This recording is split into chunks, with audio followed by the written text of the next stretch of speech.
السلام عليكم متابعينا الكرام، مرحبا بكم معايا في قناه عالم امريتاج. نتمنى يا ربي تكونوا في احسن الاحوال وبصحه جيده. فيديو جديد اللي غنقدم فيه عصير طبيعي ومنعش لهاد الشهر المبارك اللي كيجي رائع وصحي 100%. وإلا عجبكم الفيديو ما تنسونيش من لايك واشتراك وتفعيل الجرس. بسم الله على بركه الله، نبداو الطريقه ديال التحضير.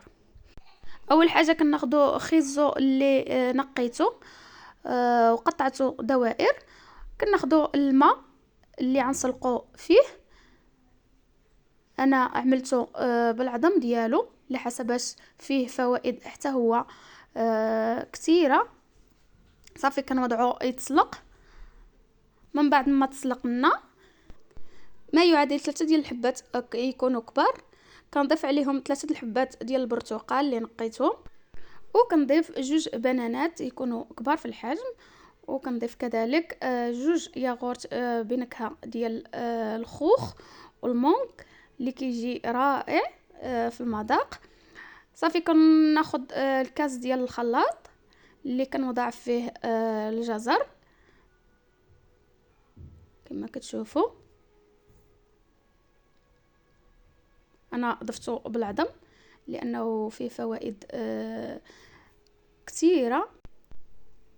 ومن بعد كنضيف البرتقال 3 حبات اللي نقيتهم، حيت لهم العظم ديالهم الا كان فيه العظم. صافي كنضيف هذاك العصير حتى هو اللي تبقى لي، ومن بعد كنضيف البنان. راه كيجي عصير رائع وصحي. وكنضيف الياغورت، علبتين من الياغورت. صافي من بعد ما ضفت العناصر كامله، هنا تبقى لي الياغورت الثاني ضفته. من بعد ما ضفت المكونات كنضيف عليهم 2 كيسان ونصف من الماء، دائما الكاس بعبر العنبه، وكندوز باش كنطحن العصير. صافي كيما كتشوفوا انا كنطحن العصير، غنطحنو مزيان حتى يبان العصير متجانس. هذا هو الشكل ديالو. من بعد ما طحنته انا خليته بهذا القوام هذا كما كتشوفوا، ما صفيتوش. انا بغيت ما نصفيهش، الا بغيتو تصفيوه باش كيجي عصير طبيعي انا فضلته بهذه الطريقه هذه. صافي كنجيب الكؤوس اللي غنقدم فيه العصير. راه كيجي عصير رائع وصحي 100%، وبمكونات بسيطه